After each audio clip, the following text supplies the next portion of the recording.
This episode of the Buildout is brought to you by Farmers Gin. Whether you are building a bar, you currently are operating a bar, or you just run a bar at home, you need to have a martini on your menu, and that martini deserves Farmers Gin. Farmers Gin is created by the same amazing people that created Michter's Bourbon. Every single bar deserves a great gin, and Farmers Gin is perfect for creating all of the classic gin cocktails. Farmers Gin is made in Idaho at the first organic distillery in the United States. It's made using regenerative, organic, certified grain that's grown on a family farm. The regenerative approach they use supports soil health, biodiversity, and also just creates a really delicious gin. You can learn more by following Farmers Gin on their socials, at Farmers Gin, or heading to farmersgin.com to learn more.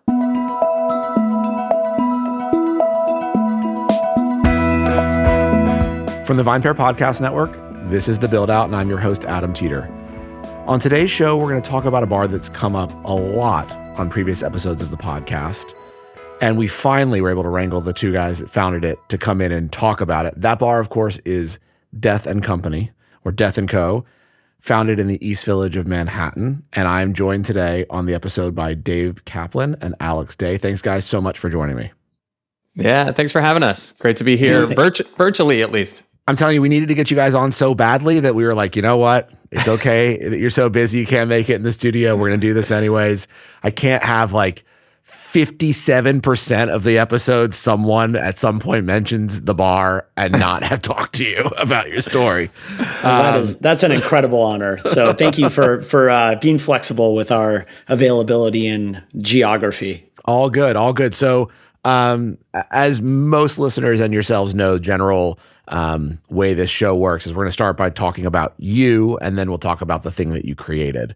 But because I think there are some people that know who you guys are, but not everyone, I'd love if we could start out by, I guess, Dave, you first. How did you get started in hospitality? What brought you to New York in the first place, and got you into the industry? Yeah, absolutely. It's one of those things that it's fun to reflect because hindsight, it always feels like a very linear path. But, looking back, I was always attracted to kind of the mystery as to what's going on at the bar, even from a very young age, walking into a restaurant, and you see the bar, usually off to the side as you go to the dining room when you're, younger. And the glowing back bar and the bartender holding court over this very different social energy versus what's happening in the dining room. I remember it so distinctly, time and time again.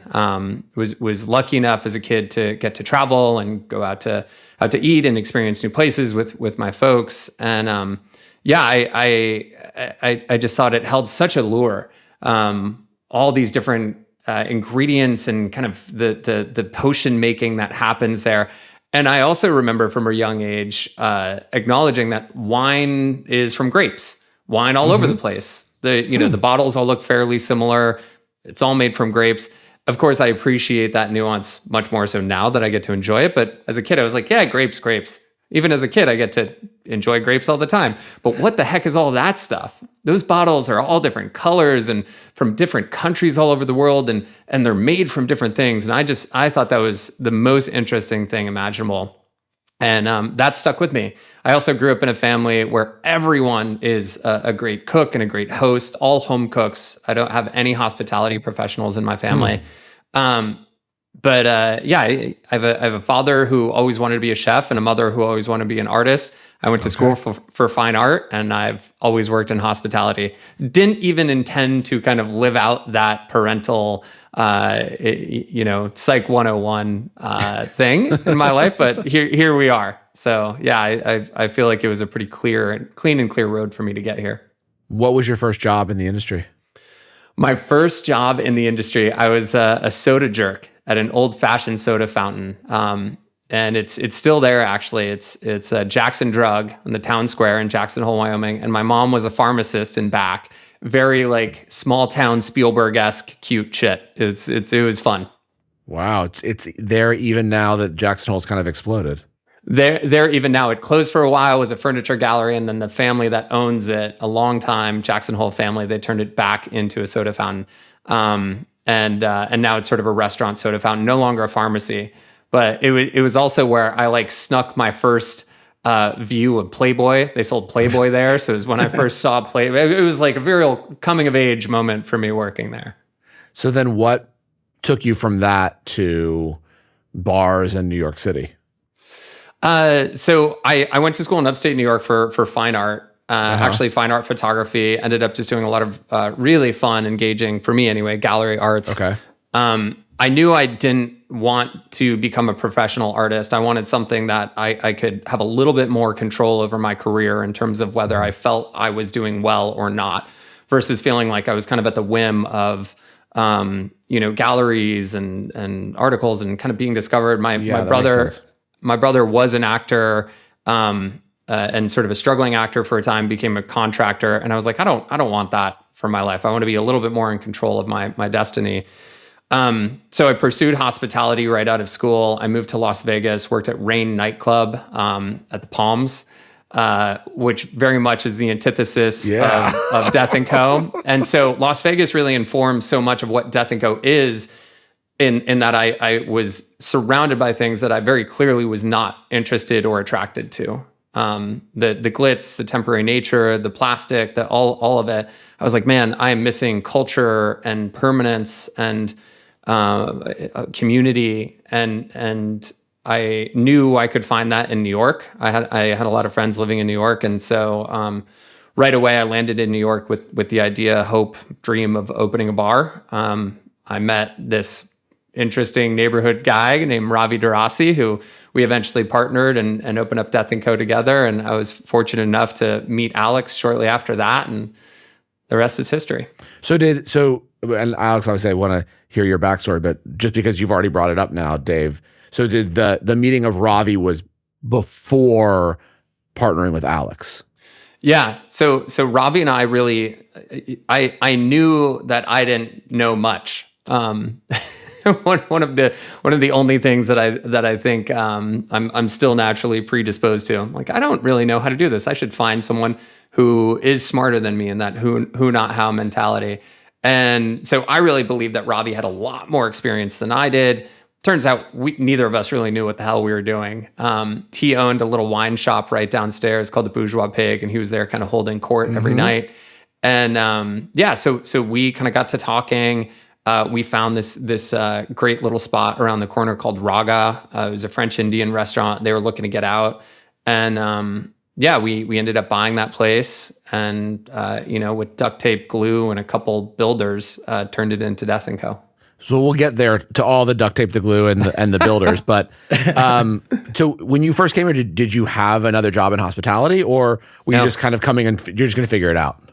Yeah, no, I moved to New York, and I got a job working at the Vice retail store, which is probably the easiest, laziest job that you could have. You could definitely roll in there comfortably at 11 a.m. with a bottle of Gatorade, like sporting your hangover from the night before, bouncing around the East Village and going to B-side and all these great little neighborhood pseudo dives. I was 23 and having a blast living in New York. But I was very clearly set on creating something and finding my way to opening a bar through some sort of means. I had no idea really what that meant, but I had probably read every opening a bar for dummies or every book on spirits and cocktails imaginable. I signed up for and took the very first bar alcohol resource course.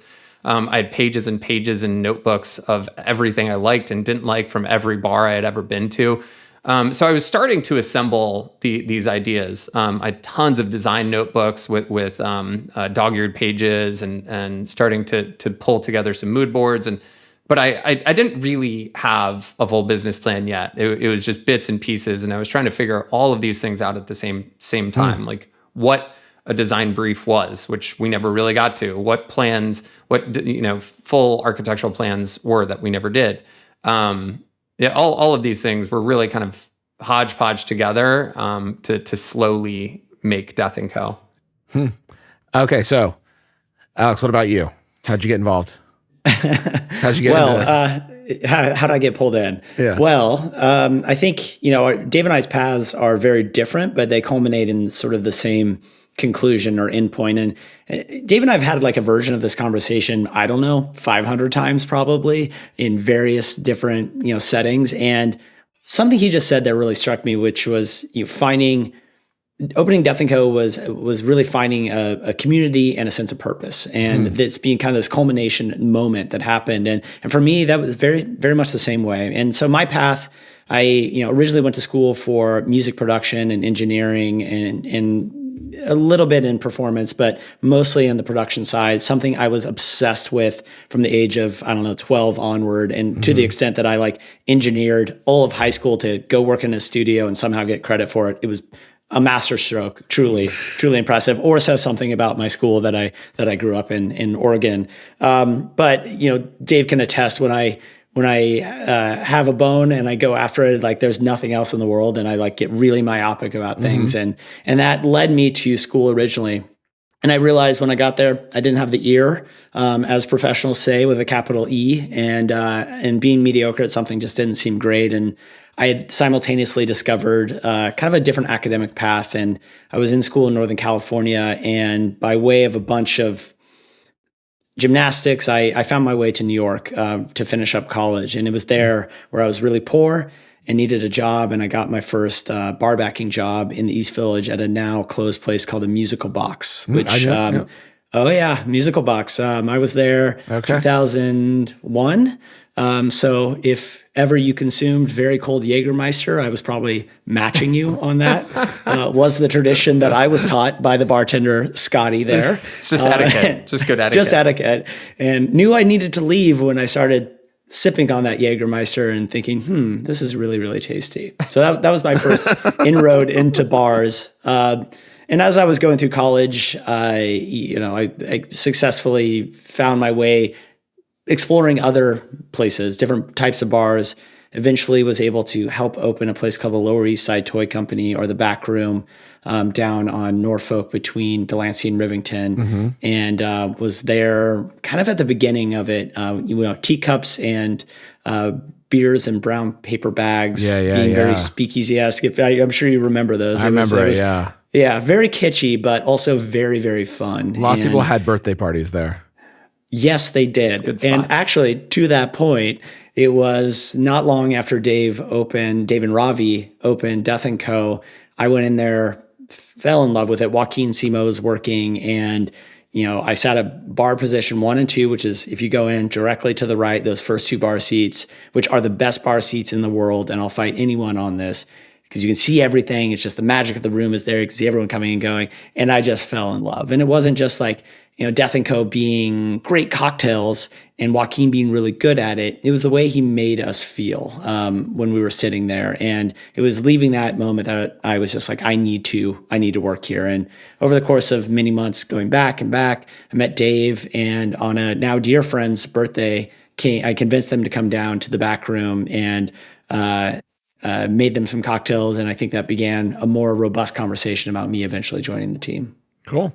So we'll get back to then team member to partner, but going back to the idea for Death & Co., Dave. So you walk into Bourgeois Pig and you convince Ravi, and this was the only bar thing that he owned in the East Village at this point in time? Yeah, it was it. Okay. He just had the Bourgeois Pig, which I don't even know. He moves things around so much, but it was in. I think he still has the location, but for a while it was in an old church, right? It was in that church space, kind of, or no? No, it was in the tiny little thing that would eventually become Desnuda. Desnuda. I don't know if he still has it, but it was in this glorified closet, Okay. And so you couldn't even really walk in. You could sort of daddy long legs in over other ottomans, and he was just playing loud Nina Simone every night. He was drinking wine or sangria throughout the whole shift, and he knew everybody. It was he's such a great character and caricature of kind of who you want that person to be. But in his sort of wheeling and dealing mentality, he's very curious, naturally very curious guy. I wanted to know what I was into, my background, what we could do together, and he's always trying to kind of put something together. And we eventually I shared this idea. He tried to bring me into a couple projects he was doing. It's not really what I really want to do per se. And well, what do you want to do? I really want to build this bar. I've been starting to sketch this thing out, and I've kind of got this first person walkthrough thing, and I've got this, a bunch of ideas on paper. And Craig, the guy who owned Raga, the French Indian restaurant, he had approached Ravi a few times trying to offload the restaurant on him. So Ravi said, well, let's go around the corner, take a look at this. I don't know. This he wants all this key money. We'll see. But they were able to carry a note on most of that key money. So we got it for relatively low dollar amount in terms of a key money deal. The rent was nothing. It was cheaper than my rent. I think when we got the space, it was $1,200 a month was the rent. And it has a huge basement. You can't use the basement for service because it doesn't have a secondary means of egress, but giant basement, so much storage. They had at one point used the basement for like events and things, but very cloak and dagger, like definitely would get busted for it by Department of Health and all that. Which brings me to an interesting segue or bit of trivia. The original concept that Craig bought from the previous owner was called Little Hands Play Cafe. And he was this guy, I believe his name was Henrik. He lived in Canada, which makes sense. He was a clown, like a literal clown. And his idea was to have this little cafe with a wine and beer license. Eventually they got a liquor license, and he would entertain the kids downstairs in the basement. Sounds so sketchy. Yeah, it was all on the up and up, but especially like it just sounds awful. There was no terrible stories. It just sounds, and the name, like Little Hands Play Cafe, just sounds. That is like really creepy. Super creepy. That's basically like straight out of a Stephen King novel. It's not great. Fortunately, there was never anything like, well, Henrik was later found to be like, he's a good human being. It was a very altruistic idea he had. It just like obviously did not work. And so it later became Raga, which we bought. And Ravi, in his kind of like typical wheeler and dealer, knows a few guys and could get this done over here and this over here. We didn't have a traditional general contractor. We had a couple guys who could just literally hammer it out. One guy's name and was the landlord didn't care. They didn't want like they didn't really. Pretty typical New York landlord. They're just like, what I don't see, I'm not worried about. So when you approached him, Ravi, did you already know that you wanted to do the kind of bar you wanted to do? So, and the reason I'm asking this is, okay, fine. We had a few speakeasy-esque bars in New York at the time. We had one doing cocktails out of teacups. But the idea of the classic cocktail bar, and this is, you guys come up a lot, as I said, on the Buildout because of this, really did not exist in a big way. There was Milk and Honey, there was Flatiron Room, Pegu wasn't open yet, right? Pegu was. Okay, so Pegu was open. Pegu. Yep. Little Branch. What? I mean, Angel were you Share. just like, oh, this doesn't exist in the East Village yet? Or had you experienced it somewhere else you wanted to do it? Like, why did you decide I want to do a classic cocktail bar? I really believed in the power of product, especially coming from Las Vegas. I was like, I am not pomp and circumstance. Like I am not a club guy, trying to sell real estate on the promise that there's going to be pretty people surrounding you. Like I believe in, and I didn't have really the words for it then, but it certainly was like my belief in the power of connection. Like I want, if the three of us were having this conversation in person, I would want that to be at a cocktail bar because I believe that is the best conduit for real connection. Like it is relatively quiet and subdued. You have excellent offerings there, both food and cocktails, and those should have additional support elements on the non-alc and wine and everything else. That was really my goal. And what I saw as the area of opportunity versus what was going on in New York at that time, I did not have the like crazy ambition to open up the next best cocktail bar. I was like, what I would really love is a bar that has phenomenal cocktails and phenomenal food and phenomenal wine where you can really just go and have that be a singular destination. Pegu to me was awesome, but it kind of felt like a hotel bar in that like it felt like a transitionary sort of space. You didn't really feel hunkered down in any of those spaces. All of Sasha's places were wild and are wildly phenomenal, but there was no food. You can't really go and like sit there and have the evening slip away and all of this stuff feels so kind of effortless and organic.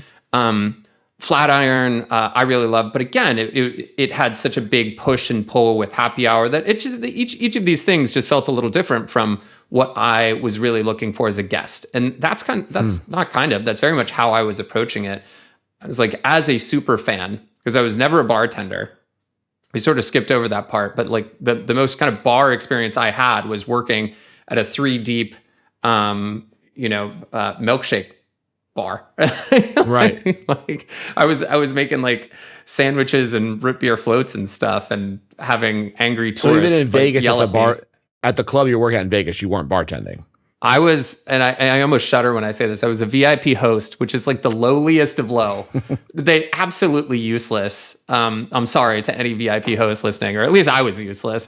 Your main lot in life is to make sure that, rich people are spending money on stuff that like shouldn't cost so much, and they're feeling taken care of, and you're a special liaison to talk to them or give them extra little plastic wristbands that they, Feel special for getting, yeah. It's so silly. I had an earpiece and a microphone, and attached to my walkie-talkie, and there were these like big ex-WWE wrestlers, like literally ex-WWE wrestlers, and these like massive dudes that are just like waiting for something to go on, and they would just treat the place like a jungle gym. It was crazy. Anyway, where were we? Okay. How did we get there? So we're back to the fact that you had never been a bartender, but you had this idea. You wanted a place with great cocktails. Yeah. So prior to opening Death & Co., had you checked out the other places in New York? Were you a regular? Oh, yeah. Okay.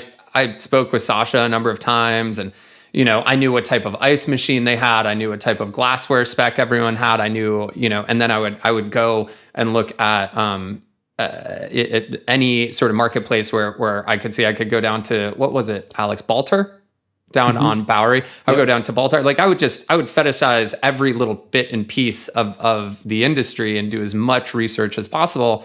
And that was one of the sort of game-changing things for us early on. I had no idea what we would get in terms of the talent, I didn't have this grand ambition.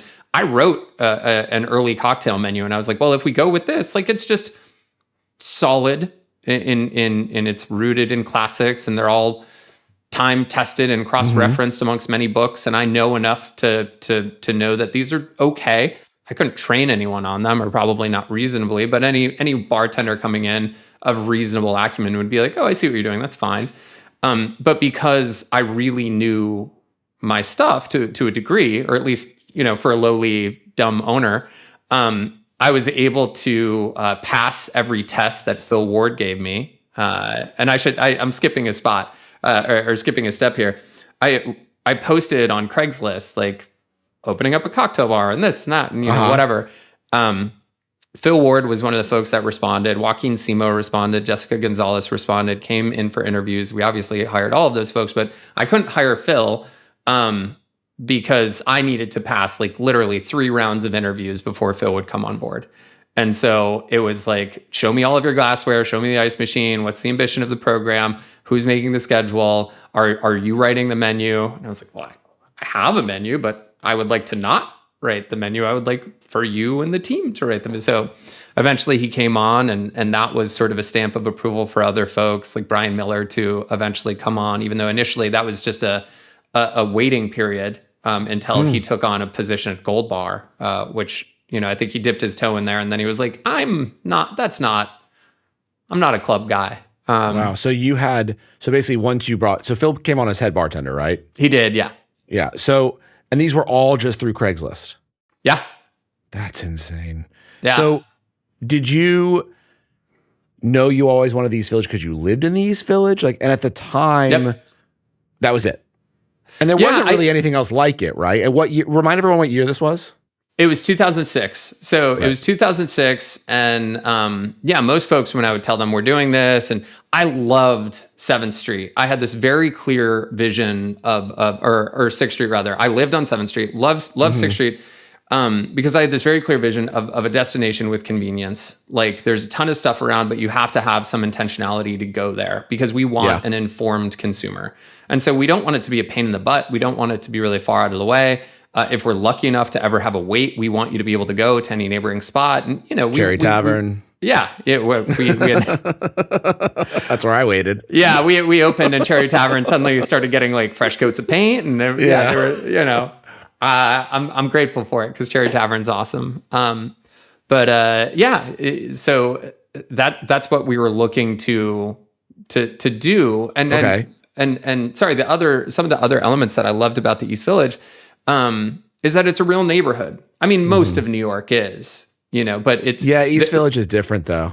There's so much residential. There are people living there. There's a fabric to the community. There's a high level of grit that you feel like that part of the city has stories. And again, we're in New York. Every part of the city has stories, or most. It's very different though. I mean, I think say that as also a person who lived in East Village for 15 years, but it's a very it's not the West. It's downtown, but it's not the Lower East Side. It's not the West Village, and really like that point from First East, into basically Alphabet City. That's where it's really like just a very unique place, very very cool culturally, and it feels like, because I remember I moved into like where I lived in the East Village for a very long time, a few years after you guys had opened, but like it was one of those bars also feels like it's always been there, which I'm curious for you to talk about. Yeah, that was the goal. Before we get there, where's the name come from? So the name came from a few different places. There's this really great little kind of, I don't know, hotel, or not hotel, like housewares shop called John Darien and Co.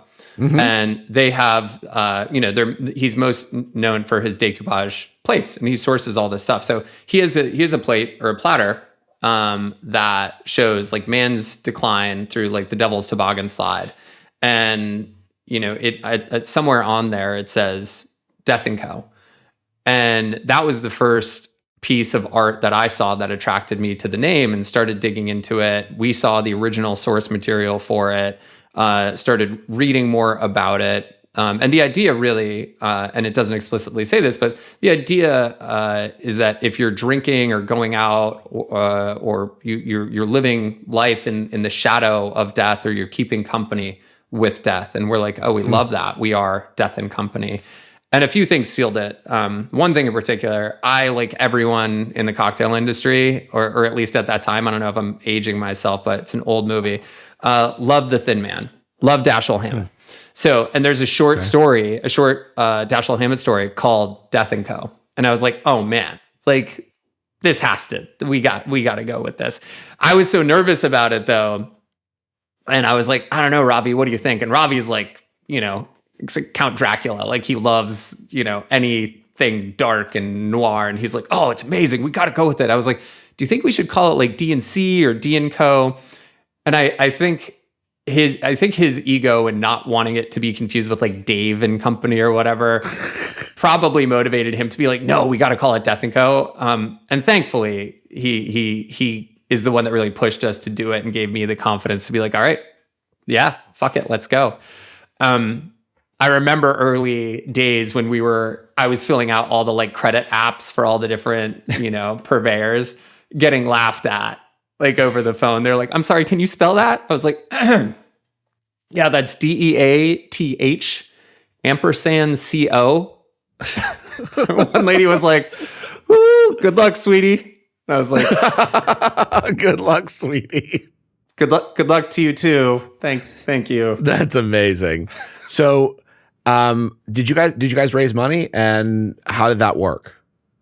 No, we, I mean, $1,200 a month is pretty cheap. So let's be clear, but the build out was crazy cheap too. The build out cost us $200,000. I was really fortunate, and I kind of reference this fairly often. In the early days, I was really fortunate that my grandma passed away, left me some money, and so I had this. I had a $200,000 there, and I realized the wild privilege, and I was like, well, if I lose all of this, then I have $0, and that's a fine place. Then I'll be back to still a very comfortable starting place, and then I'll have to start from zero. But in the meantime, I'm afforded this opportunity to take a huge risk and just follow my passion and see where it goes. Wow. And so Ravi threw in money, I threw in money, we got a line of credit.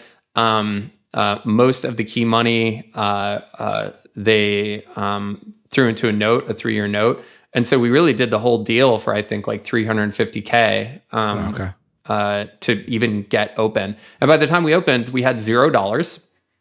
And I had no idea what a P&L was. And fortunately for us, the bank account slowly was going up from the day we opened our doors. And so we were able to make all the mistakes and figure it out and figure out how to run a business and, eventually figure out what inventory meant years later and how to cost a cocktail. And yeah, it afforded us the opportunity to make all the mistakes and learn. So you said the bank account started going up almost immediately.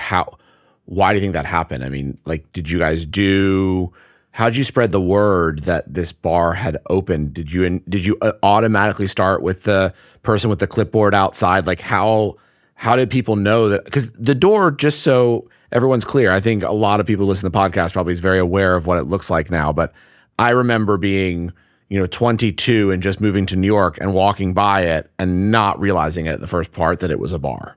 So how did you let people know there's a bar in here and you should come in?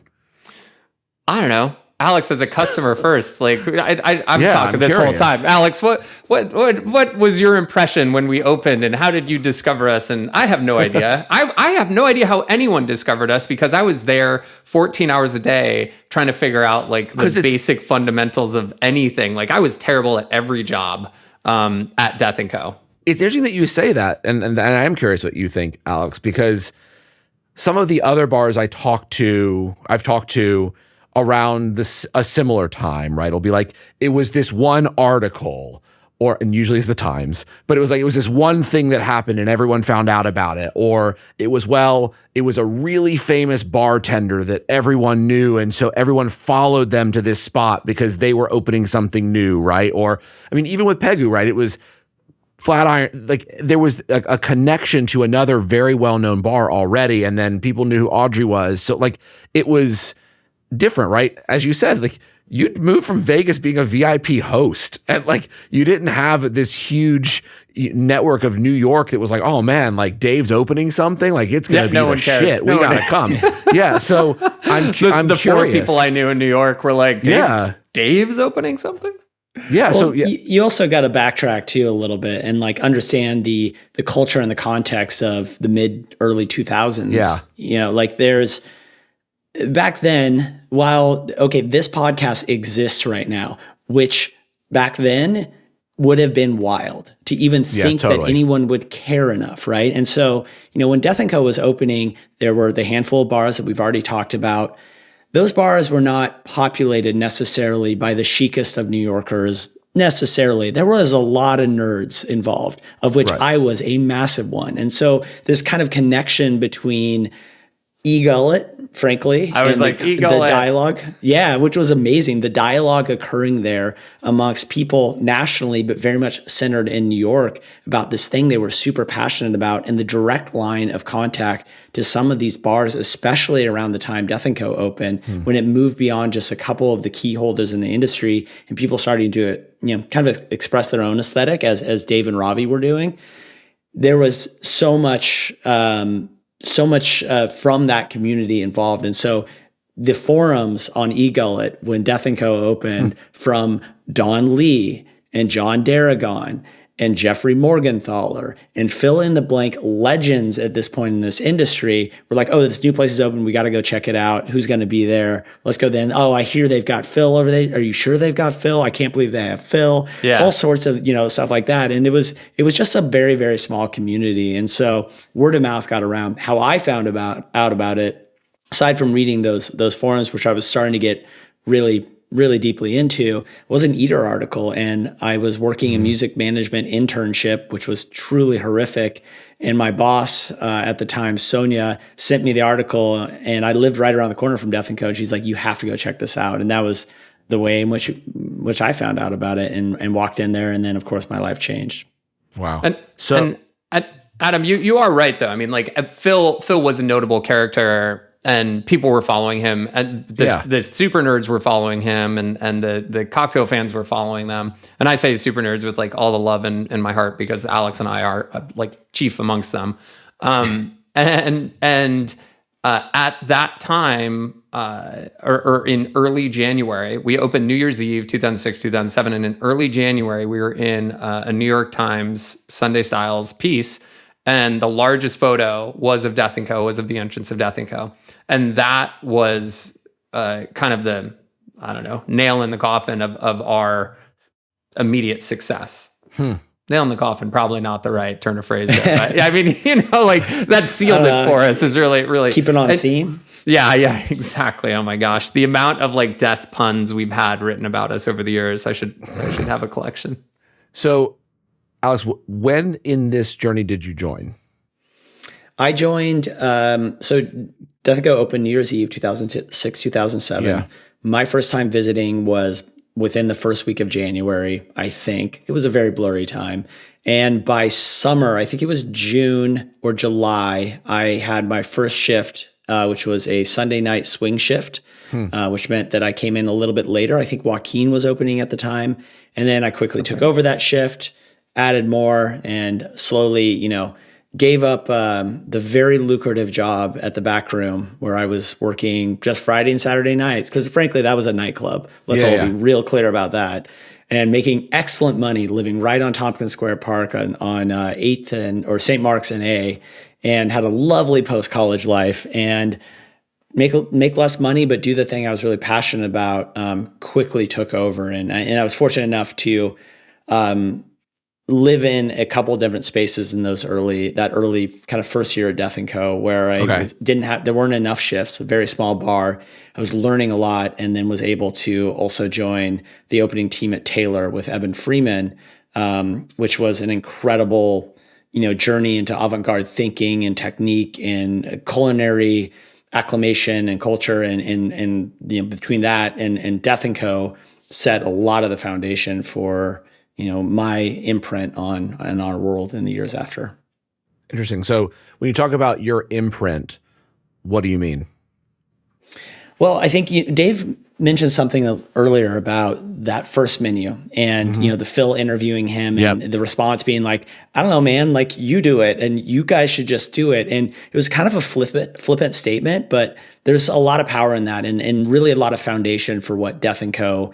is to this day. Which is to say, from the very beginning, the menu has been made by the people who work behind that bar. And it's a heritage that we have attempted to maintain as the brand has expanded into other cities, as our work has explored different types of bars, because we found a lot of value in it. And me as a bartender, I felt incredibly fulfilled and seen by the way of being able to stand in front of my work and say, this is my drink at Death & Co. And the reality is that there was so much teamwork behind the scenes that made that actually happen. There's a lot of workshopping and guidance and mentorship from people who knew a lot more than I did in the early days, and in subsequent years, my taking on those reins to do so. And so that culture of creativity, of creative expression, while intersecting with commerce and hospitality was this really interesting mix. And so that's what I mean by imprint of it. Yes, it is some of the cocktails that I created when I was lucky enough to do that, and the systems that we put in place since then, and the culture we've tried to nurture in the years since to kind of keep that flame alive. That all is really interesting. So you guys open, you're already getting crowded. At what point do you realize that this thing is like really on fire? That, people are willing to wait hours to get in and put their name down and go drink at Cherry Tavern? Was it pretty immediate? Was it a year in? Like, when did that realization happen? Like, holy shit, we actually like have a hit. It was probably sometime it was definitely sometime in the first year. I remember like probably the first 6-7 months, not having any other context. I had no idea what normal was. And so I was navigating a ton of press inquiries. We didn't have PR, we didn't have social media, we didn't have anything. And so, there were interviews all the time. We were popping up in tons of articles, like, both digital and physical. But that wasn't really, that wasn't real to me. Because I was just living in this weird little bubble of like sleeping and then being in the bar. And the bar was and almost still is just Groundhog's Day. You open, there's people, you close and people are gone, and you do the thing and then you open, there's people again. Like it's this really small bar. And so it's busy all the time. It's always been busy all the time, but like you don't see or feel the wait list. And so it doesn't like have like a cognitive impact. But I remember going to this funky little dive bar that was in the neighborhood. It later became a cocktail bar, but at the time I think it was called Hangar Bar, and it was over between B and C, maybe on 4th. And I went with my like longtime friend and someone who used to consistently order Ramos Gin Fizzes every time he would come in. Conrad Tornman. Like everyone that's ever worked at Death and Go knows this person, at least in New York, because he still comes in and he's just a childhood friend. And they're like, he'd order a Ramos Gin Fizz right before the bar would close, and everyone would be like, Conrad.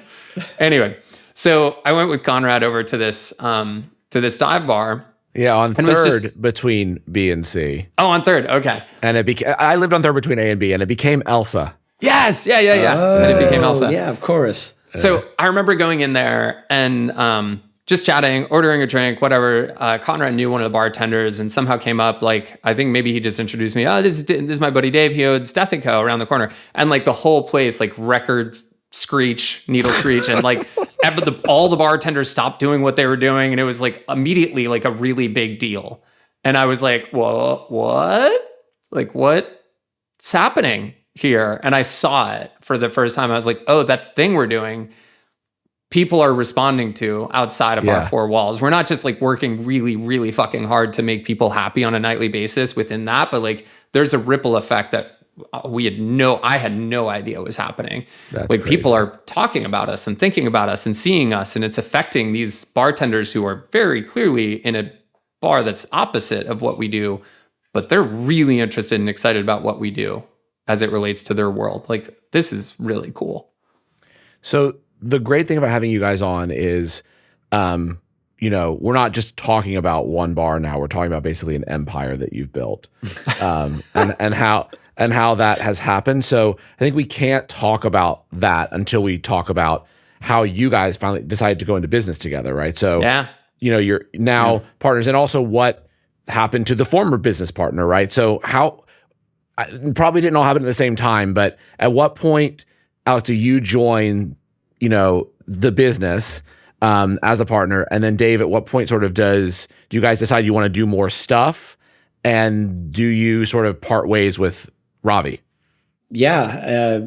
Well, the short answer is we haven't parted ways with Ravi, and I'll let Dave, you can speak to that. I think it's not as linear as maybe would be satisfying from for the trajectory of us becoming business partners, because we were business partners in a lot of ways before I was a partner at Death & Co. And I'll give a bit more of an explanation there.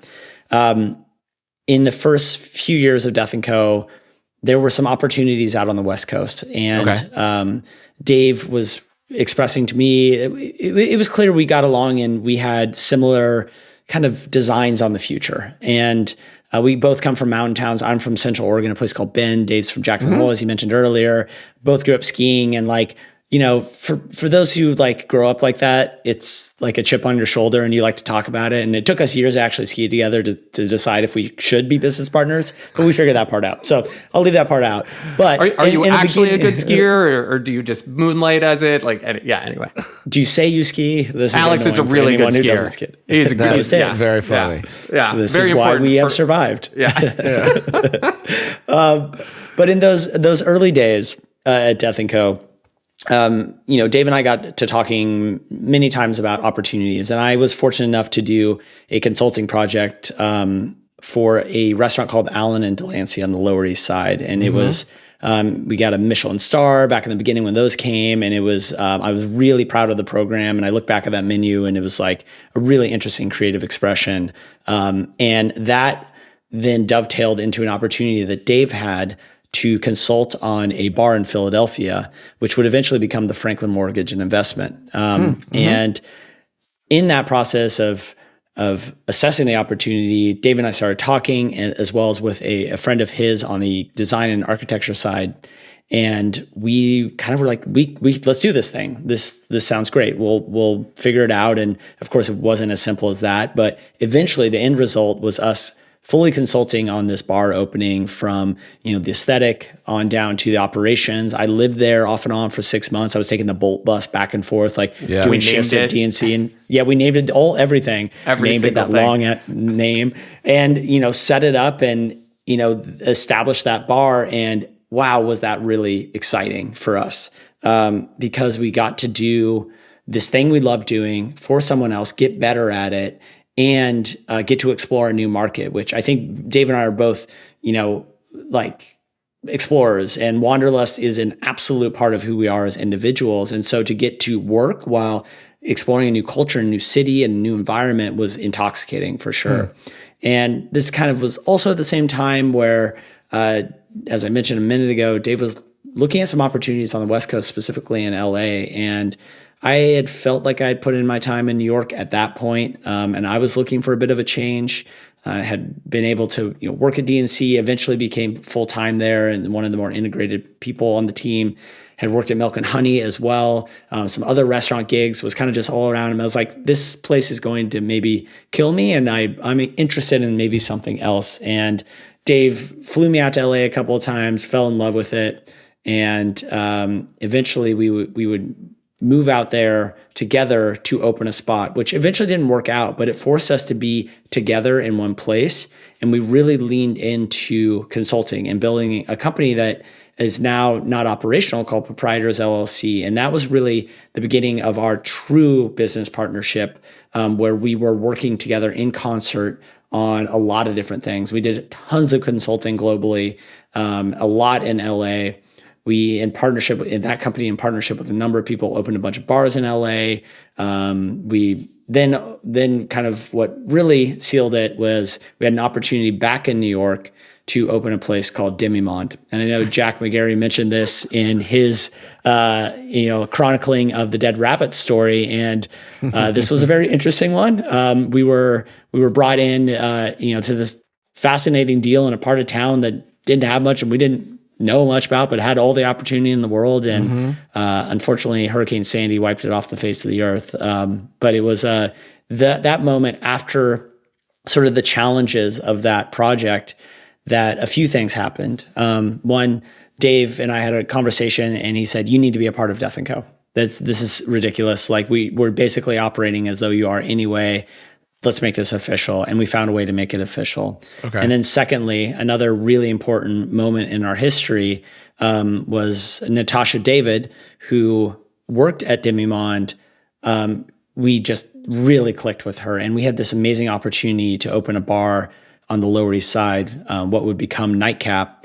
And Natasha came in to be our partner, because we knew we were in LA, we were back in New York, we were bouncing back and forth, but we know we needed someone there. And so those two moments to me, I look back at it often as being absolutely pivotal for both Dave and I's relationship, and the years since those moments where we've built where we are today. So what year is that?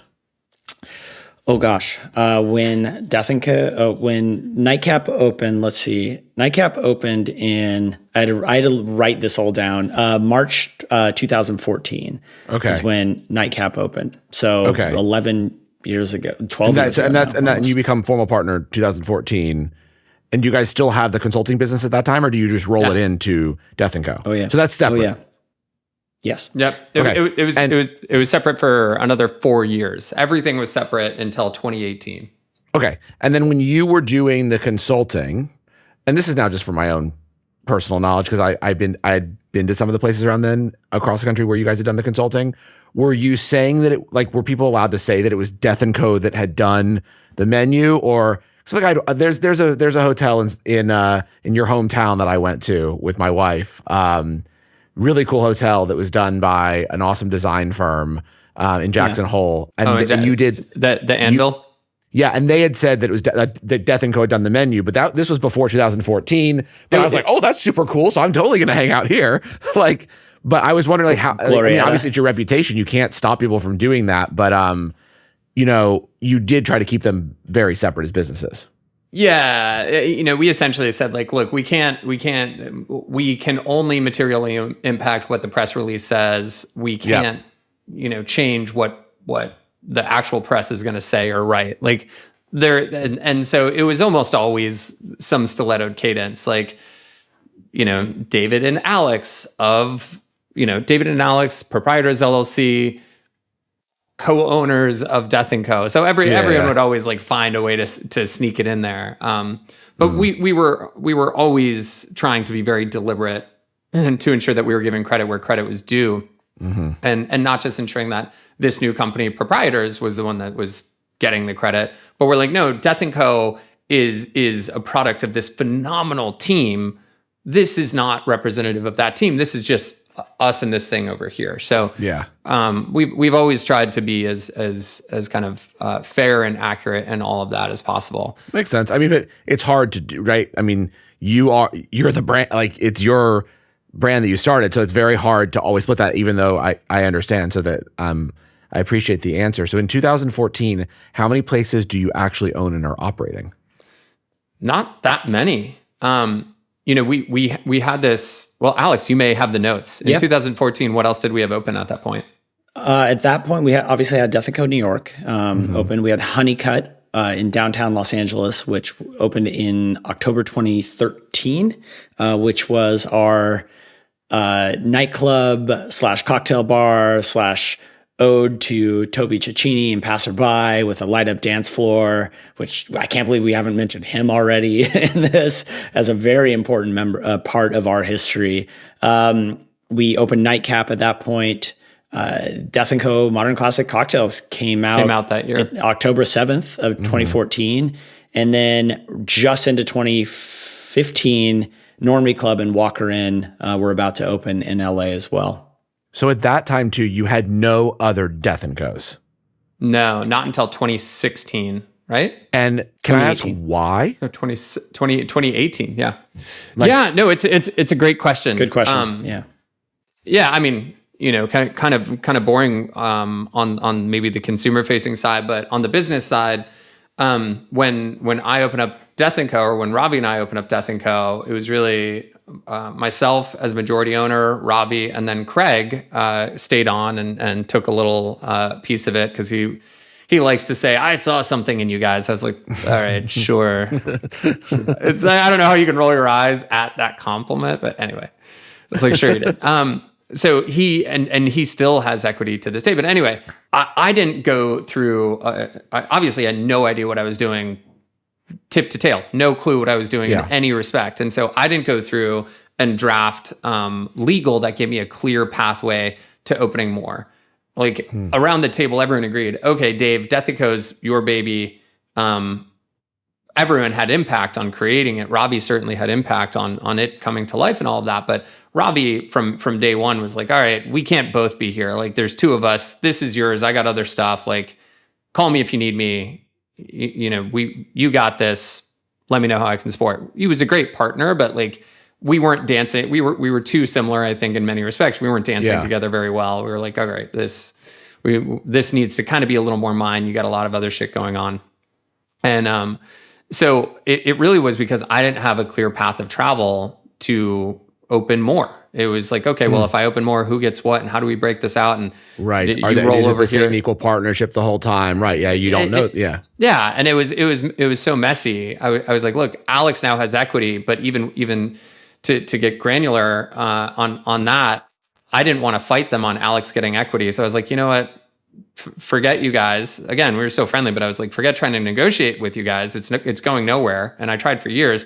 I'm just going to make sure that Alex has, equity out of my portion of Death & Co. because he absolutely earned it. And if you guys are too heads down to understand that, then like, I don't want to waste time. So that's how we formed our partnership to say like, look, you've absolutely earned this from my side. This is real equity. And going forward, we'll make that equal in each new thing that we do. But for Death & Co. East Village, this is kind of where we're at.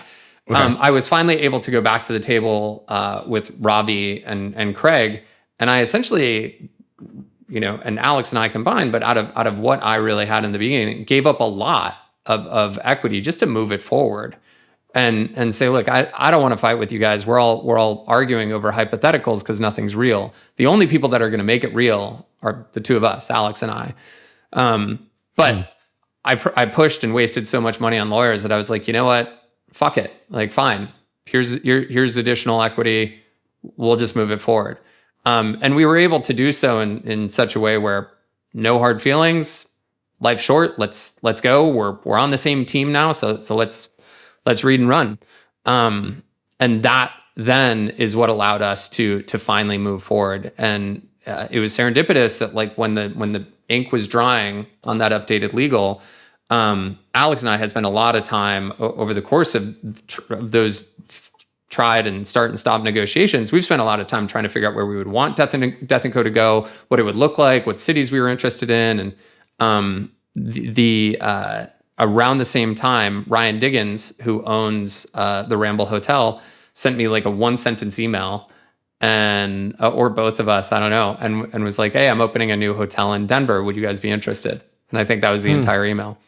And so we responded, eventually flew out there and had kind of a speed dating, and it was phenomenal. We hit it off, and he eventually sort of ceded control of like the entirety of his lobby to our vision.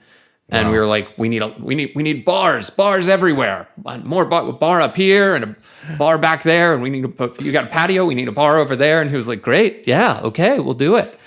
And I'm looking at it now, I'm like, man, was that a leap of faith of him? And there's a reason most hotel operators don't have the type of experience that the Ramble and Death & Co in Denver have, because you walk in, and if we had bad customer service, if that's a bad product, the first experience you get as a hotel guest is a bunch of like apathetic, host staff or floor staff.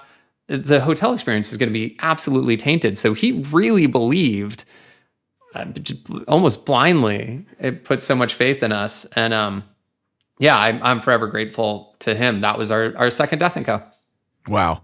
And so at that point, I'm assuming then, based on the legal, just you became the controlling partners, basically. So you were able to then do what you needed to do. Yeah. Yep. So you opened Death & Co Denver, obviously then start looking at other stuff. What's next? Well, I mean moving on from that moment is maybe a little quick with the opening because it was huge. It was so big. Literally, so let's just linger on it for a little bit. But opening Death & Co Denver in 2018 was also the moment we consolidated everything that we had under the umbrella of Gin and Luck, which is the parent company or corporate company, if you will, now of everything that Dave and I do together.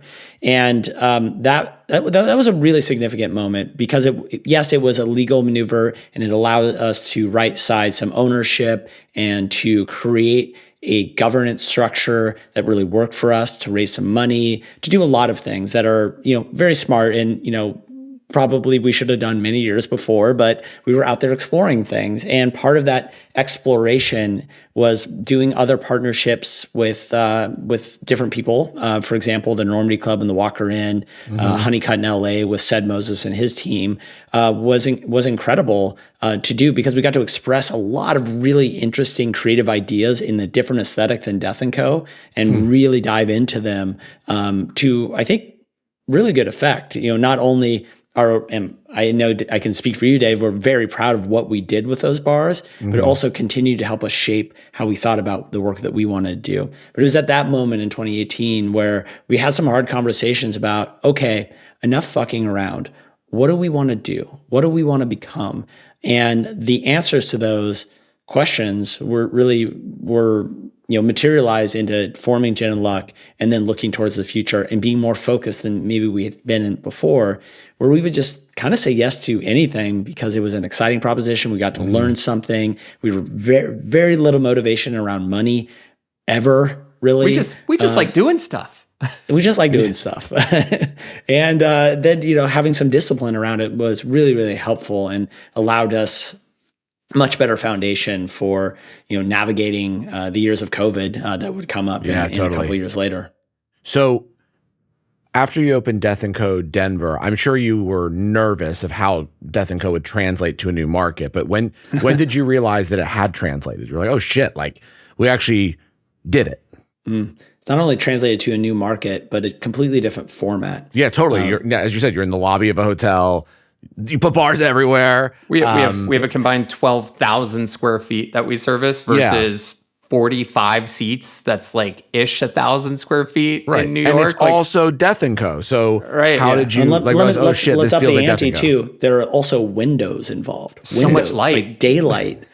What do we serve with coffee? That? We've got a barista team. We have weddings there. What is Death & Co? So it became this very, very exciting proposition for us to like prove the elasticity of what Death & Co is. It is not just this dark little neo speakeasy, which we've never loved the kind of like speakeasy title in and of itself. It's always been a style of service, a style of hospitality. And for us, it's a modern classic cocktail bar. I don't think there's more editing than there are bells and whistles and flourish to it. And so in that way, we had a lens by which we felt like we could apply Death & Co to a lot of different kind of shapes, sizes, boxes, experiences, and still have it feel like Death & Co. And it felt pretty successful pretty quickly. For me, it felt successful before we opened the doors in who we attracted. We attracted so many people applied. So many people applied. And that was wild. And walking into that room and seeing the energy of our team, of the management team that we found, of the training, and slowly moving through the reps as you do in kind of the pre-opening, like it felt incredible. It was awesome. I don't know if you felt the same way, AD. Yeah, I mean, you said it best. The hiring, the pre-opening process was really reinforced that we were doing something right. And beyond that, we did put a lot of energy and time into being in Denver and meeting people and being a part of the community, be it USBG there or Speed Rack, where we met. I think I judged one of them, and I met Alex Jump, who would become our bar manager eventually at Death & Co. It was a long process, and one that we had learned by way of doing consulting around the world that if you're not going to connect with the DNA of a place and with people, then you're probably not going to, your product isn't going to translate to them. And knowing that, we were able to go in with wide eyes and also with a lot of respect. We weren't going into Denver saying, we're going to teach you all about cocktails. No, other people had already done that. There were incredible cocktail bars already. We wanted to contribute to the conversation. So we tried to enter with that posturing. And I think that resonated with the industry there, and luckily with consumers outside the industry, fans and people who just wanted to have a really great cocktail experience or maybe knew the brand. And then an added layer, because the format of the space is so different, is this big sweeping lobby with big windows and chandeliers and multiple bars. We have an outdoor bar in the summer, and we did this insane like pop-ups in the mezzanine bar in the winter, let alone weddings and events. People interact with Death & Co. in a way that they had never done before, which was stumble upon it and almost like a gentle introduction to it versus waiting in line to come into the little dark bar. It's just a very different experience. And the elasticity of the brand that Dave talked about, that Death & Co. is more an idea than it is four walls in the East Village, was just so satisfying and creatively exciting to bring to life in Denver. And I think it's continued to motivate us as we, since then opened in LA and then DC and look to the future of the brand, trying to do the same thing. Very cool. So after Denver, what does the roadmap look like to open the other spots? A lot of things are overlapping here. We were keeping ourselves busy. When we opened Denver, Dave and I had an office in downtown LA, which was the headquarters of Proprietors LLC, which was the consulting arm of the company. And it was this like cool cocktail lab that we had built out and did a lot of development there. And right across the street was a space that was a beautiful old building, industrial building that was being revamped. And for many, many years, we were talking about doing something there. We were actually in a lease for quite a long time before we got to start building it because they took a while to develop it. So it was almost happening in parallel for Los Angeles as Denver was happening as well. And it took quite a while. Eventually, we opened on essentially New Year's Eve 2019. So if you do the math, if you're paying attention, that's a cool 3 months before the shutdown of the industry, which if anyone has navigated the financials of that did not mean we got any loans for that particular one, which was super fun. But we got to just introduce ourselves to Los Angeles as Death & Co., even though we had at that point many bars that we had done in LA and had ingratiated ourselves with the community, but really introducing D&C to LA. So we had just a few months before it kind of shut down and we had to fix it again, or to reestablish ourselves again after COVID. So I also want to talk about the crowdfunding campaign, because that was something that kicked off around this time, right? Or I'm trying to remember now for my own. I know we had written about it, but I can't remember if it was pre-COVID, post-COVID, during COVID. But when does crowdfunding happen, and what was the decision to do that? I feel like it's always happening. Has happened so many times over the years. Yeah. So crowdfunding, that as Alex kind of took us back in time to 2018, or had us pause and highlight on the moment of 2018. That was the year that we established the company. So we established it in luck, and how we did that was raising money at the same time. So we raised money in 2018. We were going out, and I had sort of plankoed down into the fairly traditional route, but ended up with a couple large family offices, wildly wealthy family offices, and was in conversations with a few of them, got a very good valuation for the size of the company that we were. Yeah. And I really felt like this was super cool. I was at the big kids table. Here we are, adults, talking to these like families worth billions of dollars, and they want to buy 51% of the company and have majority board control. And I started to be like, is this success? Is this actually what we're looking to do? But we were too small for, larger groups to come on, like private equity. So the family office felt like the only place we could go, other than cobbling together a bunch of little investments. We were probably 5-6 years away from other opportunities on the fundraising side. But the family offices, they could make a passion-based investment. If they were interested, if they had a generation like the one family did that was more of our age range and was interested in kind of hospitality. But I was like, man, they know nothing about what we're doing. And if this went up, down, left, right, center, whatever, it wouldn't even be a rounding error to them. It would be nothing.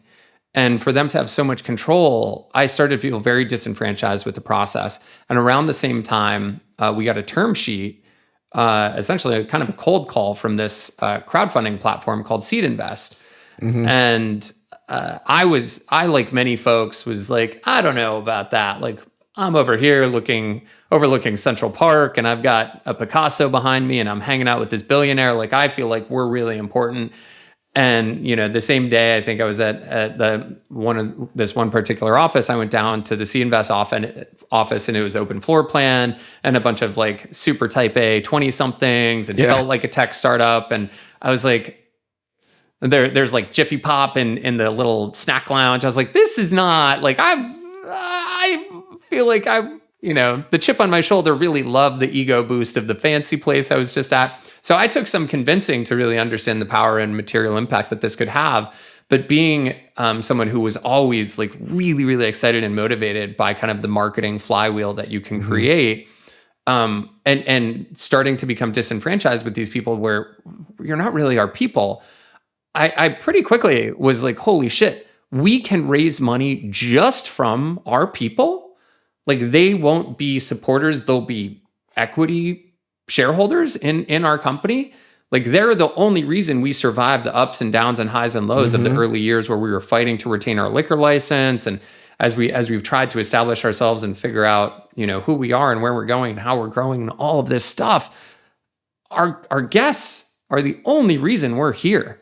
And to have them be a part, the backbone of our continued story, I was like, man, we got to do this.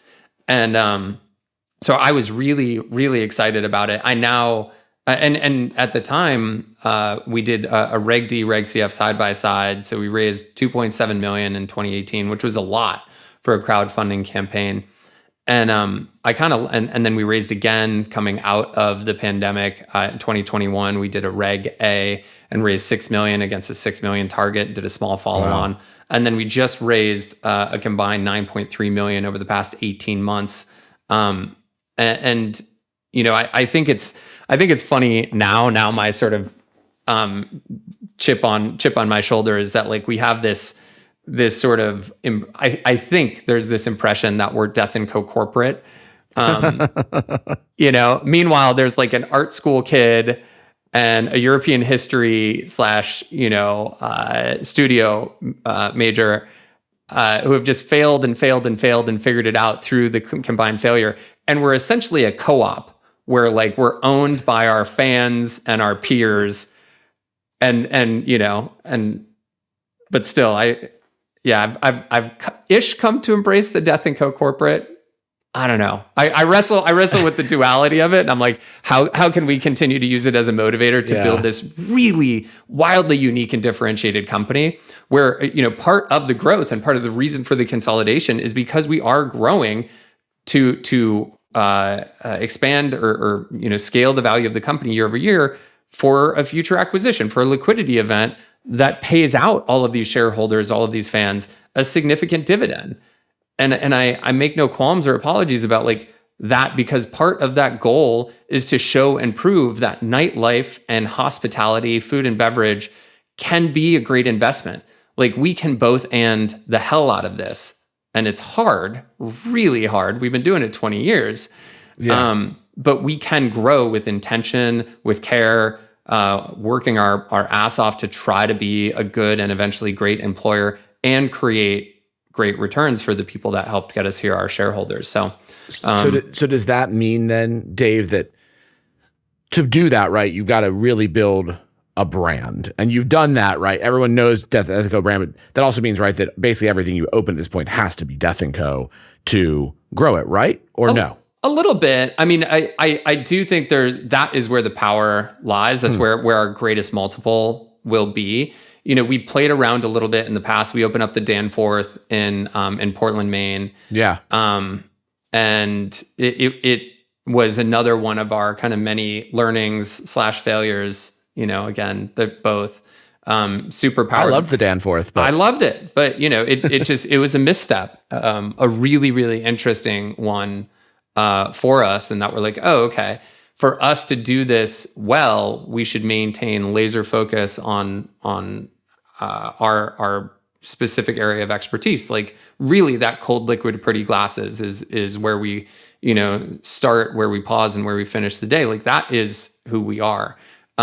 And we're best at it as expressed through the Death & Co lens. We've added close company because we've always really loved the point, counterpoint, and balance of two. And I think we had that before with Death & Co and Nightcap, and with Death & Co and the Normandy Club. And so to play with the duality of slightly more formal, slightly less formal, informal, it really attracts us, and I think fulfills a creative need within the company. But Death & Co still is our North Star for sure. How many are there now?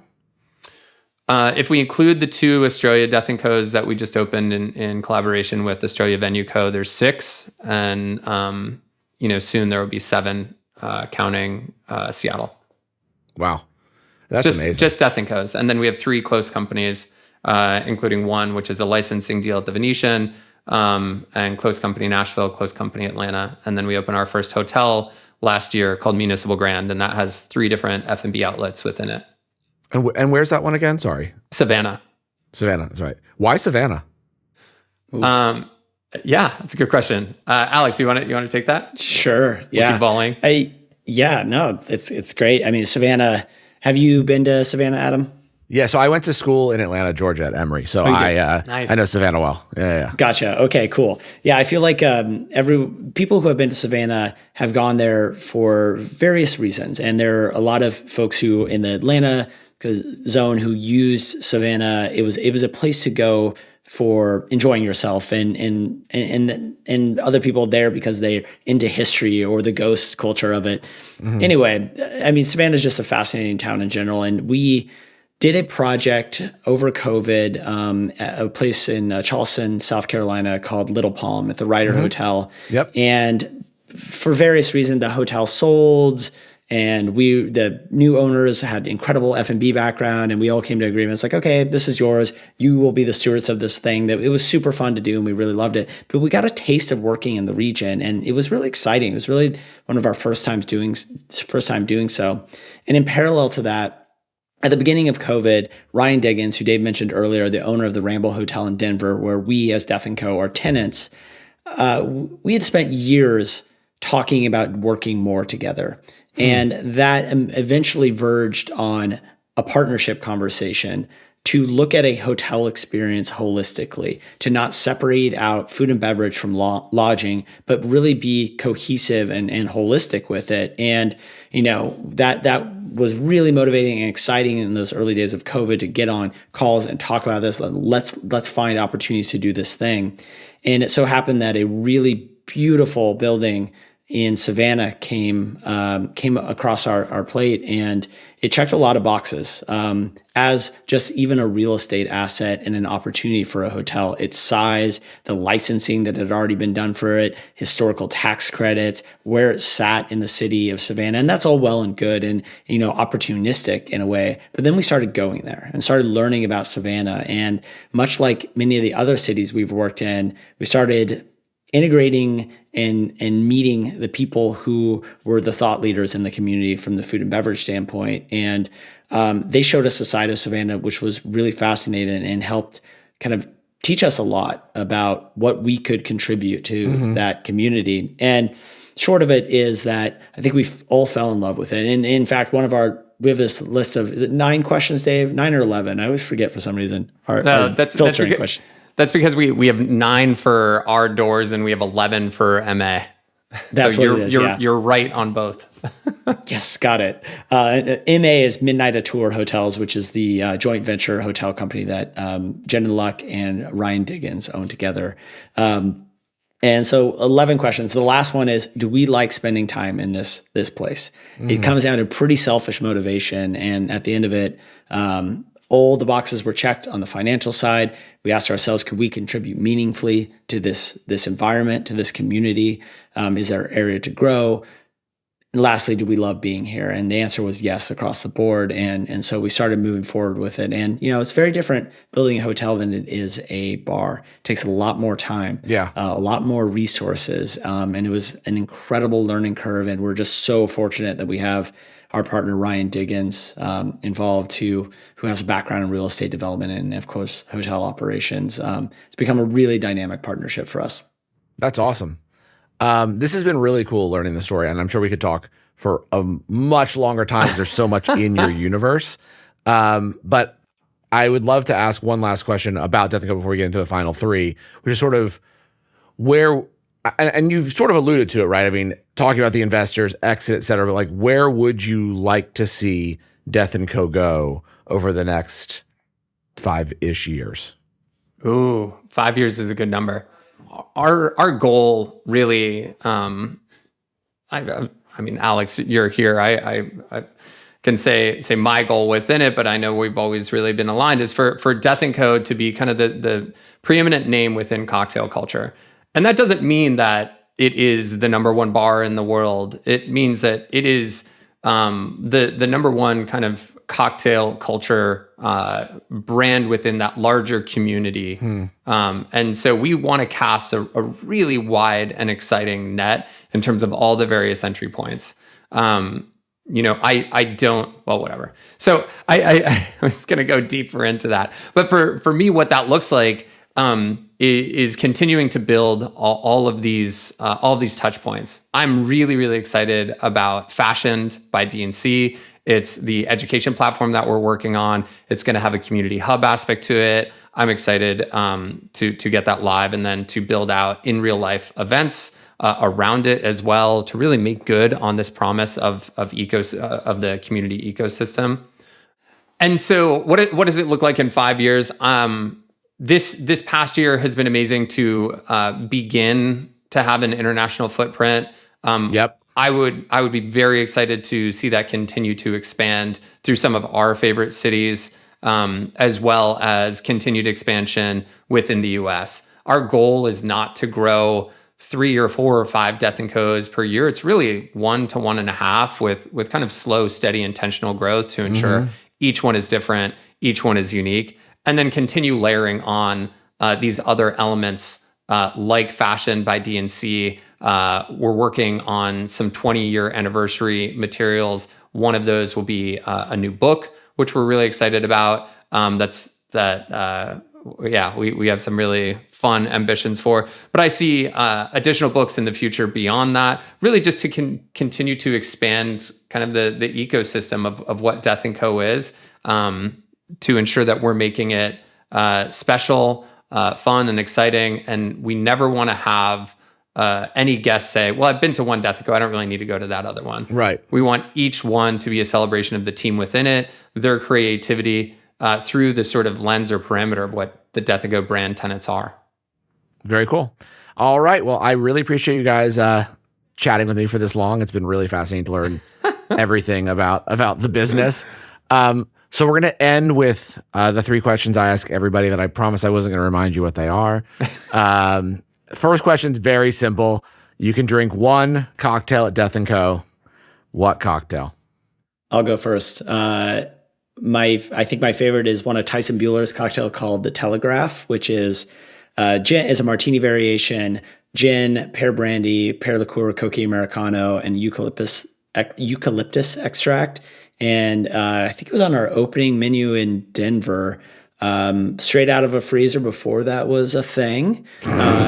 Just saying. And it is perfect. And it's also like when you dissect the ingredients, it's a culmination of like so much of the creative conversations within our company. Like I can backtrack the origin of each ingredient in that cocktail of when it entered like our internal culture, from when Dave went out to Clear Creek and discovered eau de vie and brought it back and was super enthusiastic. We told him to whatever, Dave. And then we all got really into it, to like the time he and I went to Copenhagen and experienced eucalyptus extract. And it's like, that's right. Yeah. Right. And, cool yada, yada, yada. So it's also just like the most elegant, perfect thing in the world. I love that cocktail. Dave? Oh man, there could be a bunch. I think one of my first kind of loves was the Joy Division. And I think it's probably right to throw some flowers all the way back to Phil Ward, because he was just such a savant, just so freaking brilliant.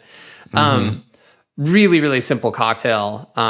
But you know, the simple variation on a martini with the Cointreau and with the absinthe, that absinthe gives it this like absolutely stunning pearlescence.